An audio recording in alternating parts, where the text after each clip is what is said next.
Regina, yours will sound like this. And Brian, yours will sound like this. The winner will receive the highly coveted TV on TV winner's medal. And the loser, in true kids TV fashion, will get a custard pie to the face. Are you both happy? I'm delighted. Great, well, let's begin. What was the name of the music show that followed SMTV Live? Brian? That was CD UK Dan. It's correct. Philip Schofield presented which long-running kids show? I think that was Regina. His was. It's actually going live. Oh. The game Bogies featured in which TV show? Dick and Dom. I'm sorry, you didn't use the buzzer correctly. So Brian? It was Dick and Dom in the Bungalow. That is actually correct. The show Milkshake is aired on which channel? Brian? It's Channel 5. That is correct, and time's up, guys. Okay, well, it was a very tough contest. So close, well done to both of you. But the winner of the TV on TV Kids TV quiz is Brian. Yes! It's going to be in your face, Regina. And because of that, I present you with a TV on TV winner's medal. Oh man, brilliant. And would you like to do the honours? Oh, thank you so much for this. Anyway, I've always been a great fan of Kids TV, and it's the biggest honour for me to receive this prestigious medal. And it's going to be an even bigger honour for me, I tell you, Regina, to do this. Yeah, baby. Hang about. What's going on? This wasn't allowed.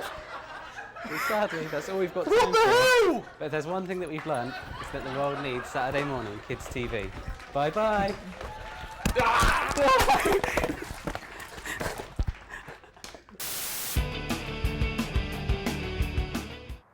Hello, and welcome to a very special edition of Grand Designs.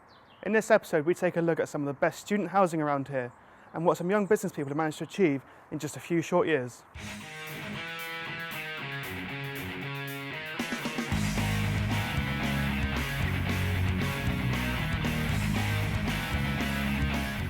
I'm here with Natalie Slade, a young businesswoman who has been successful enough to own a house just like this. Hiya, nice to meet you. May I say what a nice house you have? Thank you. I co-own it with two business partners, one of whom has a child. Wow, what can I say? This is beautiful. Yeah, we have worked quite hard to achieve what you can see here today.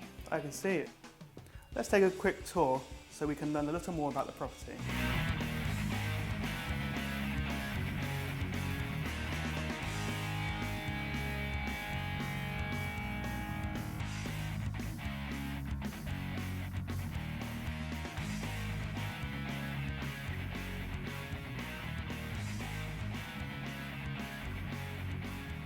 Many consider the kitchen to be the centre of the home. Would you say the same?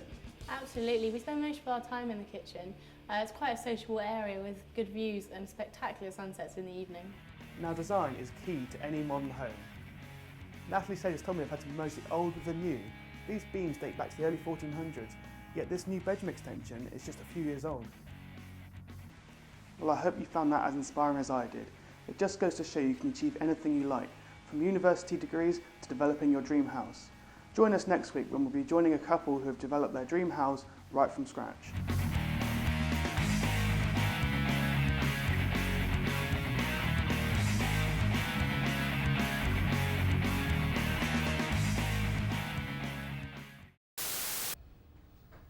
The TV licence is such a highly controversial topic that it truly excites everyone upon hearing the word spoken. But £145 a year, where's the money going? It's high time somebody made a documentary about it to entertain the nation, and that's exactly what Ben Treppus has done. But before we talk to Ben, let's have a quick peek at what you can expect on tonight's show. What do you view of the current cost of £145.50 a year? Absolutely waste of money. There's no programmes on at all. If they are, they're repeats. Are you a student? I am, yes. Do you feel that perhaps if they were to keep it, maybe just look into getting a student rate? Yeah, they have, I think that's a good idea. Cheaper possibilities for over 75. Do you feel that students are being forced to pay more than they should do? Yeah, I think maybe they know that we are a TV watching bunch and maybe pick on that and don't give us a discount that we deserve. I'm already paying a TV licence for 140 odd quid. Why should I then have to buy another package to buy further TV? just answered my next question. Having to pay both is... Absolutely ludicrous. Ben, thank you for joining us. Thank you for having me. Pleasure to be here. So Ben, clearly from that groundbreaking footage that we've just seen, it would appear that the general public aren't too pleased with the licence fee at the moment. I think that'd be fair to say. And obviously what we've just seen is a short clip, but it does summarise pretty well how the public are feeling right now. It's not the only issue we encountered. Those with Virgin Media and Sky subscriptions are pretty unhappy about the fact that they're having to fork out twice, essentially, for their subscription as well as their licence fee. So, what has the old licence blokey said about it all then? Actually, I think we've got a little clip. We might be able to have a look at that. Is that possible? Let's have a look then. Mr. Hendon, if I could have a moment of your time. Of course. How do you respond to the public's view that you're ignoring their wishes for a review into the TV licence system? I don't think we've ignored them at all. We've had reviews and we've come up with the same result, so if it ain't broke, don't fix it. But with all due respect, I'm not asking for the Suits view on it. The people have spoken and they want a review into it, saying that they're getting screwed over twice by having to pay repeatedly. How do you respond to that? If the people had their way, they wouldn't pay anything for anything. We need order, we need some structure, otherwise we would have anarchy. And do you know what I just think we can have? We need someone to pay licence fees. I disagree. I think if the public, want quality programming, they will pay for it. But I think paying for it twice is going to be too... But listen, no more questions, I'm not having it. But, Mr. Hendon. No. Thank you very much for joining us, Ben.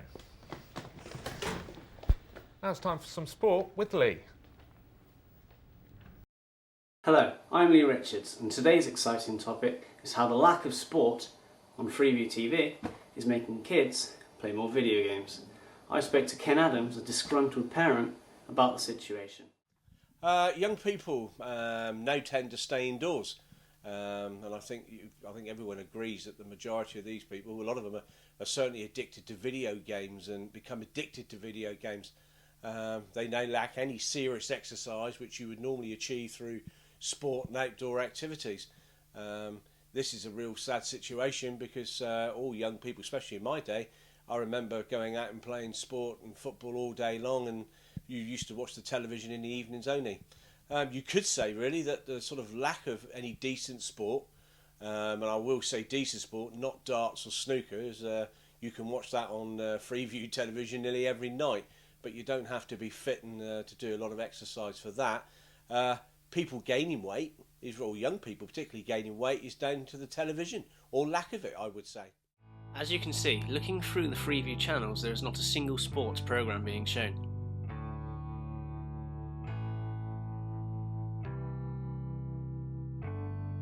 On Sky, however, it has its own designated package and you can pick from over 20 sports channels.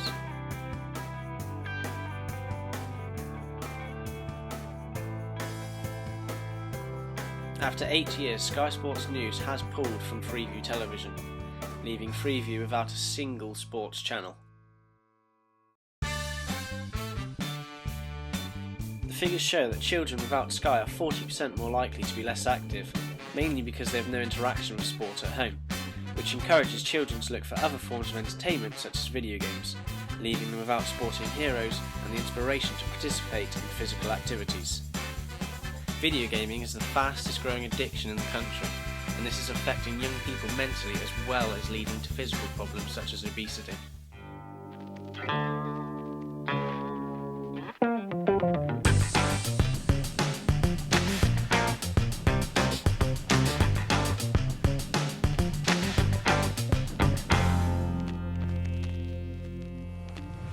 Not to worry though, kids, because if you're stuck for something to watch, there's always Top Gear on Dave. Back to the studio. So now it's time for the finale. Last but not least, the TV Olympics. It was so much fun. It's only good because you weren't in it. What? Us. You got a bit lost in the edit. Oh. Anyway, finally, to add some journalistic integrity to this 2-bit broadcast, here's me, Roll VT. The World Cup, the Olympics, the Bog Snorkeling Championship in Wales. These are all events that signify sporting greatness. But I'm here today, Brian Fantana, at the greatest one of them all. This is the TV Olympics. Hello Hello and welcome to the TV Olympics. I'm Alfred Hayes alongside the living legend himself, Liam McCarthy. Al. And our first event, the Freeview Box Hammer Throw. Our first competitor, Jacob Hughes from Kingston, a two-time national champ, and here's the throw. And it's not his best, Liam. Definitely not Al. And you see from the lad's disappointed expression, 3 guineas short of a medal. Bad start. Next is Dan Bickford Beers, who's a TV Olympics virgin of sorts. Aye, they say you never forget your first time, Al. Let's see what the lad's got. And the throw? It's not a bad start, Mac. Solid start, Al. Half a nougat. Not bad at all for a first timer. Next up is Matt Bad Intentions Banfield, who many feel has a poor attitude, Matt. You're right there, Al. But he has the talent to back it up. He won the Electronic Destruction Games Derby in Budapest last spring. Here's the throw now. And it's an absolute corker. Look at that 36 Jimmy Hill chins. Phenomenal. And finally, Regina Phalange, who earned herself a DQ from the competition with this throw. Our next event is the VHS Shot Put, and today they're using a copy of White Chicks, Mac. Aye, I'm not a fan of the Weens brothers, Al. Dan Bickford Beers is actually refusing to take part in the event out of respect for the comedic sibling duo. The throw from Banfield now, and it's not his best effort, Mac. Absolutely, but he seems pleased with it. And now Hughes, who seemingly has no problem with destroying Wayne's brothers' merchandise. Aye, Al, and I respect him for it. The throw now. And oh, look at this! It's an absolute tour de force! That's one of the finest images in our sport, Al. Round 3 now, and the TV clean and jerk. I think that's a terrible way to talk about Banfield, Al, even if he does have an attitude problem. Banfield now with a lift. And he's made that look very easy. Aye, 40 polar cartons, isn't he light? He's made it look it. Jacob Hughes up next, and can he equal Banfield's effort? He's got it up there. There's the clean.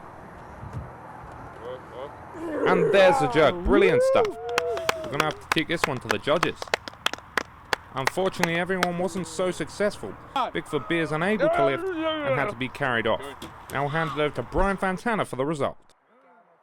So it's been a great day here at the TV Olympics. I'd just like to bring in our last 2 competitors, Matthew Banfield and Jacob Hughes, fighting out right to the end here.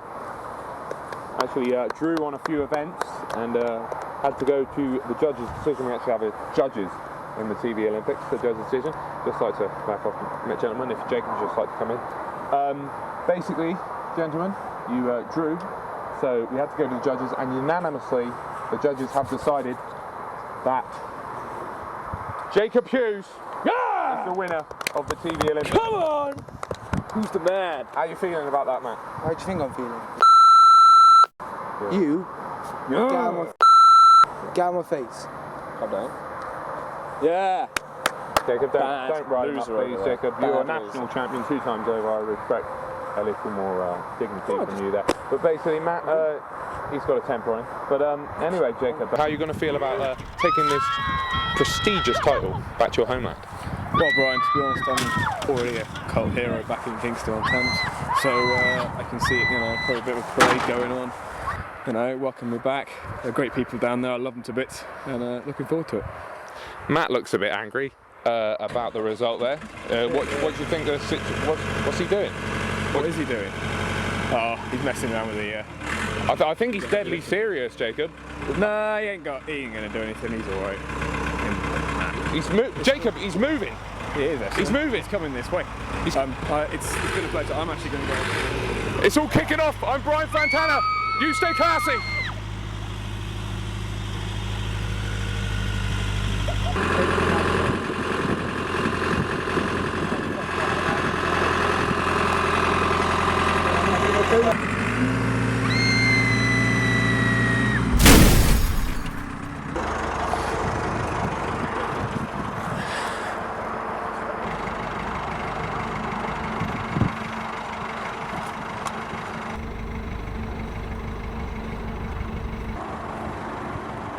Matt, what have you got to say?